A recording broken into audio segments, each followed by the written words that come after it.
Em Portugal, mais de um terço dos doentes com perturbações mentais não recebe os cuidados necessários. O alerta é da Ordem dos Psicólogos e surge no Dia Mundial da Saúde Mental. De acordo com a Ordem, existe uma elevada prevalência anual de perturbações mentais entre os portugueses, na ordem dos 22%. Os principais problemas têm que ver com perturbações de ansiedade e do humor. Dados oficiais relativos a 2016 mostram que os portugueses compraram cerca de 20 milhões de embalagens de psicofármacos. Mais de metade deste valor foi gasto em medicamentos para a saúde mental. No ano passado, o Serviço Nacional de Saúde comparticipou cerca de 122 milhões de euros em psicofármacos.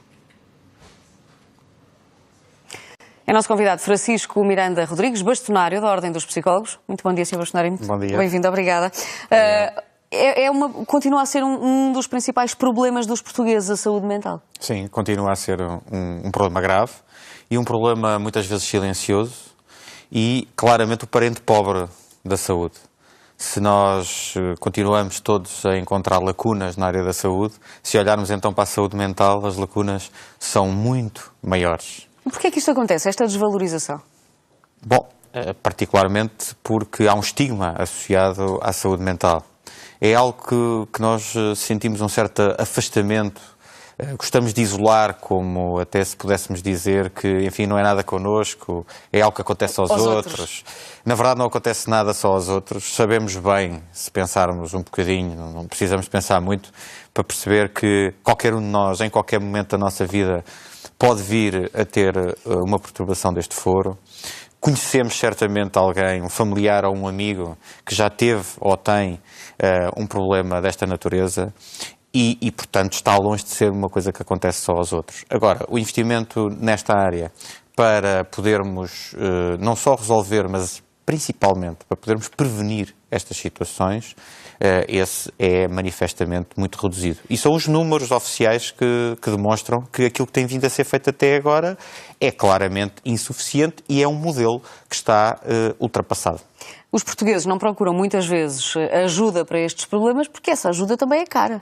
Essa ajuda também poderá ser cara, particularmente porque os serviços públicos não têm a resposta suficiente, nem para lá caminha, na verdade. E o que é que está a ser feito nesse sentido, de desconstruir essa imagem atual? Na verdade existe um compromisso que seria um primeiro passo, embora um primeiro passo muito pequenino, para dotar os cuidados de saúde primários, os centros de saúde, com recursos, por exemplo, na área da psicologia, psicólogos, para poder aumentar a capacidade de resposta, particularmente nas atividades preventivas e em atividades de proximidade com a comunidade. Alegra-nos ter ouvido hoje, embora gostaríamos de poder ver rapidamente isto passar para um compromisso mais sólido, mas alegra-nos poder ter ouvido hoje já o Sr. Secretário de Estado Adjunto da Saúde, o Sr. Fernando Araújo, dizer que o Governo compromete-se que em 2018 terá que mudar o modelo de financiamento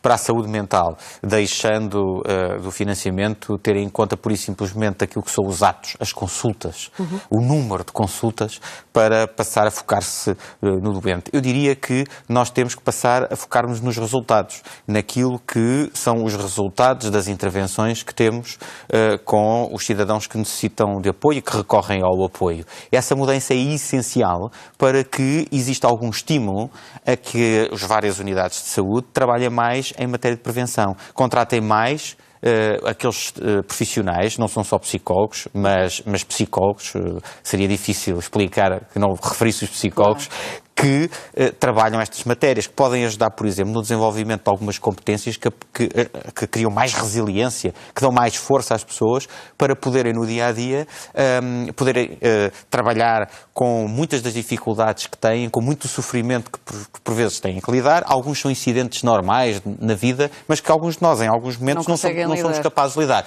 Depois existem os problemas mais graves também, em que o trabalho em comunidade e, portanto, com técnicos que trabalham mais em proximidade, como também são os psicólogos, não são só os psicólogos trabalham em equipas multidisciplinares, mas os psicólogos são claramente uma grande lacuna. 55 eram os profissionais para este ano como compromisso, 55, volto a repetir, 55 era o compromisso de contratação para o Serviço Nacional de Saúde. Até agora, 0. E, já era um número pequeno, já era um número zero. Existem muito poucos profissionais nesta área. Se olharmos para um gráfico circular do que são os custos em saúde com os profissionais, podemos ver enfermeiros, podemos ver médicos, podemos ver técnicos de diagnóstico e terapêutico, grandes fatias destes custos de recursos, e depois temos uma barra, não estamos a falar de uma fatia, estamos a falar de uma barra, assim um traço mais grosso, onde tem outros técnicos. Dentro dessa barra temos os psicólogos e as psicólogas e, portanto, isto é manifestamente insuficiente, continua a não se apostar na prevenção e continuamos com isso a garantir que o nosso futuro terá menos possibilidade de sustentabilidade ao nível dos apoios. Olhando exatamente para esta prevenção e depois também para o tratamento, porque este número deve englobar estas duas questões, 20 milhões de embalagens, 216 milhões de euros gastos em psicofármacos no ano passado. Sim, e isso arrasa qualquer lógica ou argumento financeiro para a não contratação de profissionais que trabalhem preventivamente ou que trabalhem utilizando outro tipo de instrumentos e de técnicas que não passam pela psicofarmacologia. Repare, nós temos O tratamento não é só feito dessa maneira. Pois, exatamente. Haverá, eventualmente, situações que passam obrigatoriamente por tratamento psicofarmacológico. Mas, em conjunção e em muitíssimas situações, sem sequer a necessidade de o apoio psicofarmacológico, poderia ser apoio psicoterapêutico, mas muito antes de psicoterapêutico, intervenções psicológicas e algum aconselhamento, muitas vezes o essencial, e em fases precoces, apenas e só suficiente, como alguma orientação, alguma autoajuda guiada por profissionais, como são os casos dos psicólogos, e poder assim, com algum trabalho de rastreio muito inicial, trabalhar na origem e evitar que situações se agravem. É preciso estar no terreno. Mas é preciso estar no terreno e é preciso termos os técnicos nos sítios onde deveriam estar, neste caso nos centros de saúde. É absolutamente ridículo este número de 55 estar sequer em discussão, mas a verdade é que está, porque nem esses 55 foram contratados e o argumento é financeiro. O Ministério mostrou abertura para isso, mas tem havido um bloqueio total e, portanto, o Governo, seja como for, e este Governo, que até tem demonstrado abertura para estas situações e tem mostrado vontade de resolver problemas, não tem passado à prática neste caso. E é essencial que passe à prática. Eu volto a dizer, não há saúde mental dos portugueses sem mais psicólogos no Serviço Nacional de Saúde. Isso não é todo possível. É a principal mensagem neste dia? É uma das principais mensagens neste dia, certamente. A Ordem assina hoje com o Ministério da Saúde um protocolo onde ambas as partes se comprometem a algumas iniciativas. Uma delas tem que ver com a redução de psicofármacos, particularmente com as crianças e jovens. E outra tem que ver com a prevenção da depressão, que nós lançámos já uma iniciativa há alguns meses atrás nesta matéria. O número de suicídios também é bastante elevado. Também é bastante elevado e há algumas relações com o aumento de certas perturbações desta natureza.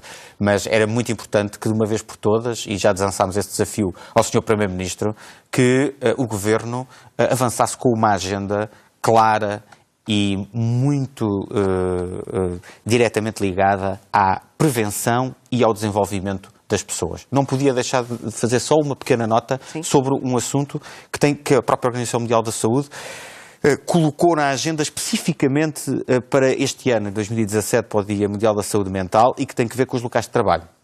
Os locais de trabalho saudáveis, locais de trabalho onde se faça uma prevenção do burnout, do stress, no fundo dos riscos psicossociais, são uma prioridade. E isso passa não só por uma atitude cívica das nossas empresas e dos nossos empresários, olhando para esta dimensão e percebendo aquilo que são os impactos na competitividade das empresas, devido ao aumento do absentismo, ao presenteísmo. Todas as questões que depois implicam na prática. Mas também é um assunto político para o Governo, porque se a sensibilização, e os estudos demonstram que a sensibilização não chega não dá, então teremos que avançar com medidas do ponto de vista legislativo que forcem a que este tipo de iniciativas sejam tomadas na prevenção de riscos psicossociais. Sr. Bastonário, muito obrigada pela sua Muito obrigado, presença. nós. Muito obrigado e um bom dia.